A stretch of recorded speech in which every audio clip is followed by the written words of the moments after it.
Okay. So let me start this presentation. The quality of research analysis depends completely on the vision of the analyst. No matter how many tools and techniques and methodologies we develop, finally it comes down to us, how well we see. And having 20/20 vision would be a good thing. But then we are only human. Each of us is differently abled. We are good in some areas, not so good in others.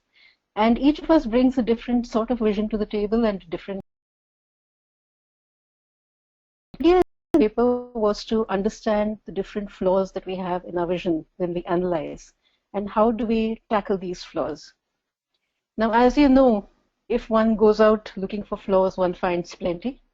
I found 7, and I have classified these flaws as problems with our lens. So therefore, on your screen, you'll see that you have the unfocused lens, the blurred, the distorted lens, the colored and clouded lens, blinded by the light, and the distant lens. Now, of these, the first 3, that is the unfocused, blurred, and the distorted lens, are what I would refer to as vision basics, that is, technical flaws in our seeing. For instance, the unfocused lens is about myopia and hyperopia, that is short-sighted and long-sightedness.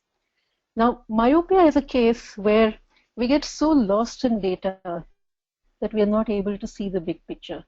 We are not able to join the dots, and we lose the larger meaning in our data.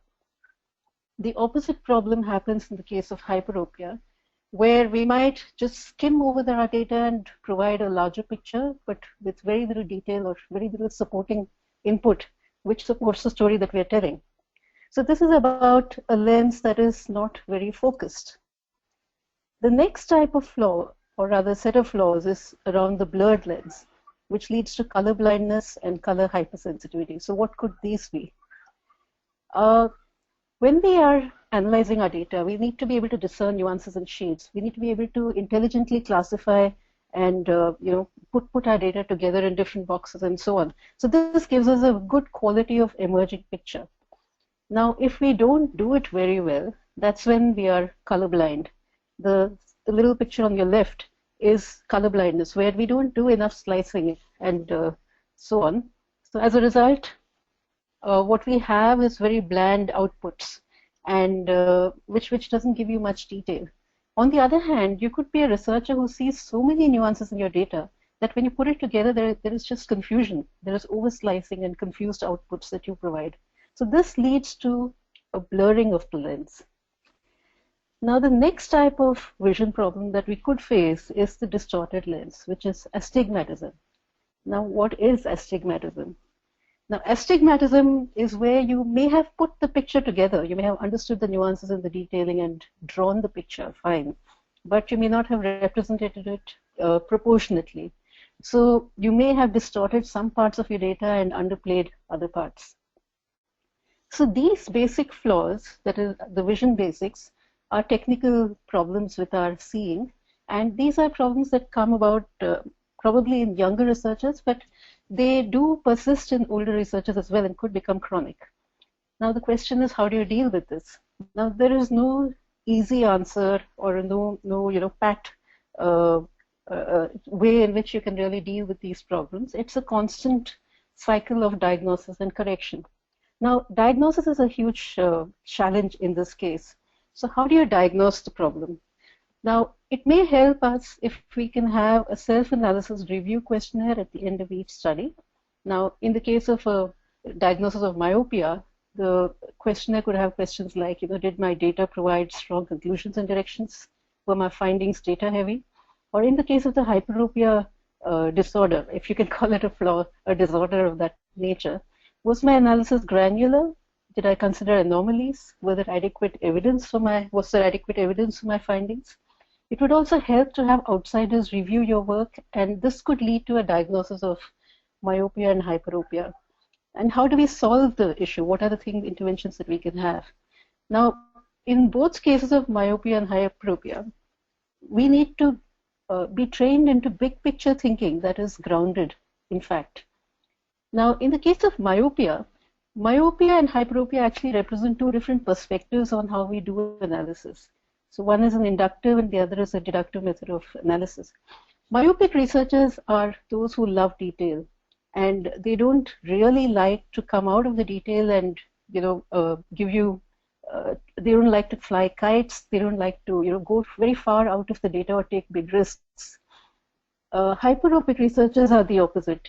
Hyperopic researchers are your storytellers, the people who immediately join dots to tell stories, and they don't quite like getting into detail. They find it a little boring and tedious, and often they worry that their big stories may not be held right if the detail doesn't support it. So in the case of myopic researchers, the objective is to broaden their perspective. And for hyperopic researchers, the objective is to get them to fly lower and search for evidence in a stronger manner. So a mentoring program would actually help both. A mentor who asks questions, such as what does it mean, or so what to join more dots, would help the myopic researcher. And a coach who pushes for evidence or suggests alternative narratives would help the hyperopic researcher. Having a buddy system, where somebody acts as a sounding board for the myopic researcher, or as a skeptic for the hyperopic researcher, would also help.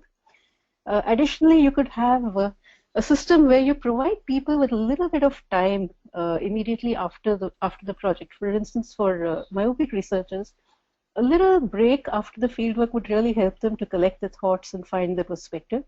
In the case of hyperopic researchers, they need the time to build evidence, to discard ideas that don't work and find new ones.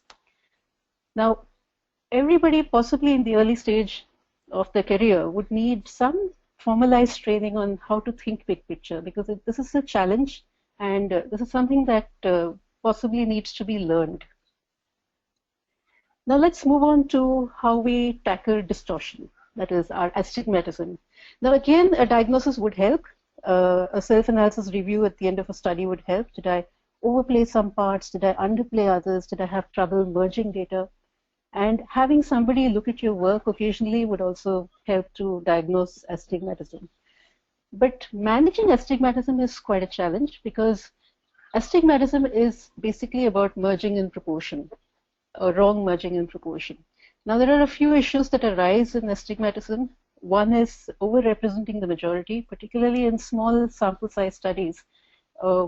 Giving too much representation to the majority perspective and not enough to the minority perspective is something that happens quite often. And we need to learn data democracy and probably undergo some kind of training around merging, proportionate merging, and how to give weights to different pieces of data. The second issue is that when you deal with large teams of researchers who are working on a single project, people come with their own perspectives and biases. So it's very important for us to understand where each person is coming from, and so that we can stitch the picture together in a proportionate manner, taking into account each person's biases. So breaking silos, frequent team interaction, frequent brainstorming and debriefing is probably implied by this issue that might arise in large teams.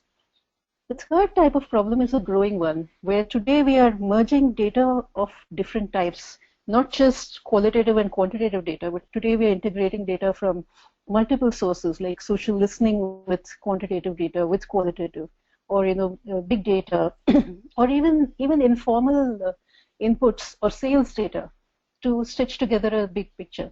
Now, in order to do this well, we need to understand what each source, what each type of research or data source brings in, what the positives and negatives are of each of these sources.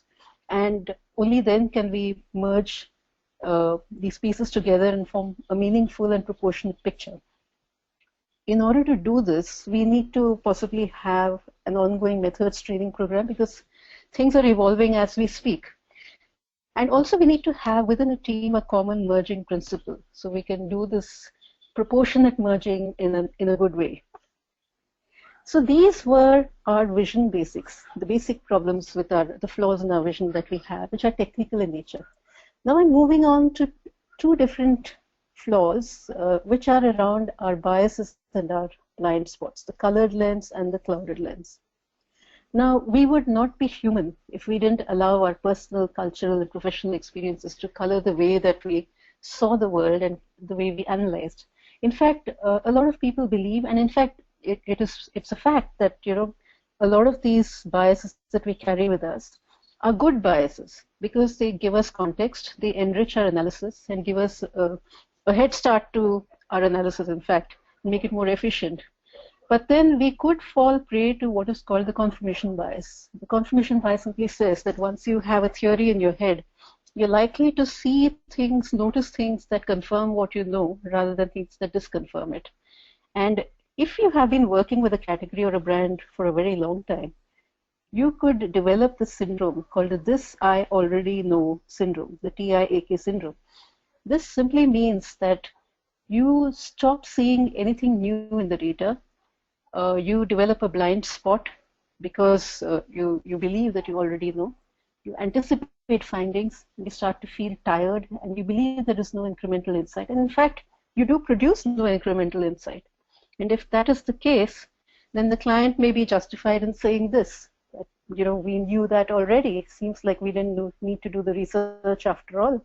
And before you know it, he's waltzed off to a different agency to get what he calls fresh insights.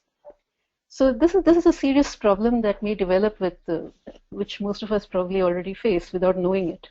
So this is a case where your vision is tinted, but you don't quite know that it is. There is a different problem that arises as well, which is the clouded lens, when your vision is impeded, not tinted, but impeded. Now, how does your vision get clouded? The person most likely to cloud your vision is actually your client. Very often at the start of a study, your client gives you a lot of backstory about his brand, about previous findings.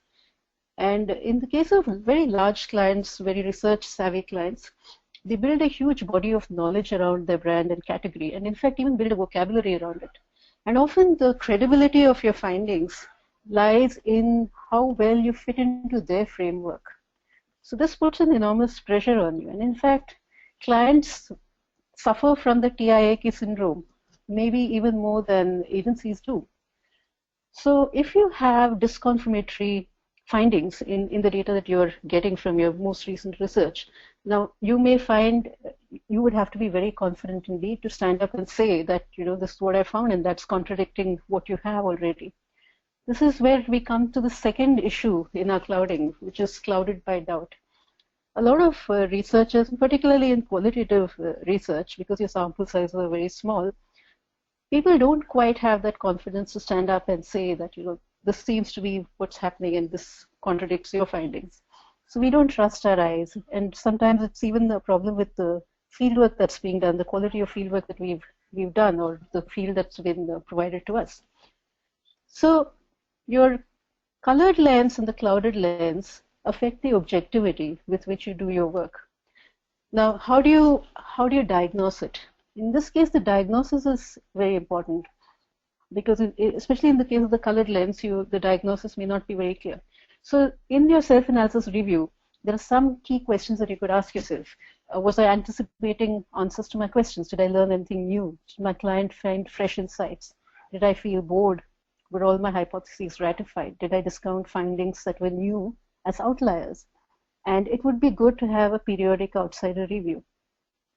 However, tackling the clouded and colored lens is a case of building confidence in the case of the clouded lens and recognition of bias in the case of the colored lens. What are the things we can do here? Crop rotation. The most intuitive way to tackle this problem is to rotate researchers across different categories and different types of projects so that their vision is refreshed at every point and they don't fall into these problems. That's not always possible. So you could have challengers. So you have people embedded inside each team whose role is to challenge what is being articulated or the kind of findings that are emerging. So this would help people to refresh their minds and to open their minds to possibly different lines of thought. Cross-pollination, where you have people from across categories just sit in on the research and provide inputs. Disconfirmation bias. Now, if we have a confirmation bias in our research or in the way we analyze, it may be good to introduce disconfirmation bias. And finally, detoxing through debriefing and clearing the cupboard are two methods used by counselors who work with a particular patient for a long time. So they get another person to debrief them, and therefore they detox in this manner. it would be good to have a cleansing the lens workshop for clients and agencies. As I said, clients face this TIAK syndrome possibly even more than agencies do, because at least we have the option to look at other categories. Clients don't. So it may be good to have a joint workshop where we cleanse our lens and we refresh our thinking and approach the problems afresh. Moving on, let's go to the next issue that we had in the study. That's blinded by the light. Now, what does this mean? Now, today we are in an era where the quest for the big insight and the pressure to tell big stories is very, very widespread. The pressure on us to build these huge narratives and inspire our audiences is big as of now. Now, the point is that there is actually no real difficulty in pulling out stories from our data. The issue is that the dots can be joined in many different ways. But often it's the sexiest story that gets told. So very often, if there are multiple narratives, the narrative that is the most exciting gets told, and the narrative that is not as exciting or not as inspiring possibly gets hidden. So what we do very often today is, in our zeal to connect dots, clumps of dark data might get left out. Now, recently we had a study where we presented findings, and we were pretty pleased with ourselves, thinking that we had joined the dots well and we'd come up with this powerful and interesting narrative. The client listened to us. They were happy with what we had given them. At the end of it, they said that, this sounds good, but surely there must be another narrative out there. So when we went back to our data, we found that there were some other subplot little threads which were not very complete maybe, but were also there. Now the point is that there are many narratives, and it is up to us really to build powerful narratives without blacking out data, to develop narrative integrity. So a lot of clients, we may not be pushed by our clients to do so, because clients like simple and straight stories. This is something that comes back to us. So agency policy and monitoring is important. Confidence to report no story. If your researcher goes out into the field and finds that the dots don't quite join up, they should come back to say that, look, I found no story. And maybe one needs to modify the design to figure out what's going on. Which brings us to the second point, which is design fluidity. It's important for us to be able to modify design on the go in case we don't arrive at a new story, rather than force a story out of the data you already have. The third is tell all stories. This is a policy that we might need to adopt. And follow through outriders. Now, there are many out-of-place parts, which we might dismiss as outriders, but there may be something to them. So it's our job perhaps to follow through the outriders, and therefore build powerful narratives without blacking the data. So periodic audits internally to ensure narrative integrity is also important. So these were three sets. Now I come to the last set, which is the distant lens. Now, the distant lens is about a researcher who has been in research for a long time, has climbed up the ladder in a large agency, and the researchers connect with ground reality or fieldwork is a little remote. Now, what happens is that this is a period when the client uses the researcher as a consultant. And this is also a period when the researcher is disconnected with what's happening with consumers on the ground. It creates a dichotomy. It's important for researchers to do these periodic field and market visits in an advanced connect program as they become more senior or older in the system, so that the distance vision doesn't develop in their lens. So in a nutshell, these are the different flaws that we develop in our lens. And as I said, that these flaws may be there with early stage researchers, but it is something that we need to check and periodically correct, over our entire careers. And in each case, there is a job to be done. In the vision basics, we need to learn big picture thinking. In the case of biases and blind spots, cleansing the lens is important. In the case of narrative flaws, it's on us to develop powerful and true narratives. And in the case of remoteness, we need to stay connected over a period. So there are a few training programs that agencies could consider for each of these. There could be a vision program, which is joining the dots and big picture thinking, training on merging data, weights and balances, methods, familiarity. The cleansing program is the cleansing the lens workshop and periodic cleansing activity, narrative integrity audits, and the advanced connect program. So it is important for agencies to have the support system of mentoring, counseling, and peer support. And for the diagnosis of problems, the self-analysis reviews could be developed by each agency to do periodic checks on how their analysis is going amongst the researchers. And mentor and peer reviews of studies a quarter, every 2 quarters would also help us. So the year 2016, I've heard, is the year of when technology becomes more deeply embedded into our system, in our research systems. But through this analysis, I would suggest that perhaps we should introduce the idea that this year should also be about looking inward, about developing self-awareness and meta-awareness, understanding how we are analyzing the different sources of the different data from different sources that are reaching us, and develop a culture of looking inward amongst our researchers. So I would like to end with these words, that the real voyage of discovery consists not in seeking new landscapes, but in having new eyes. Thank you very much for listening.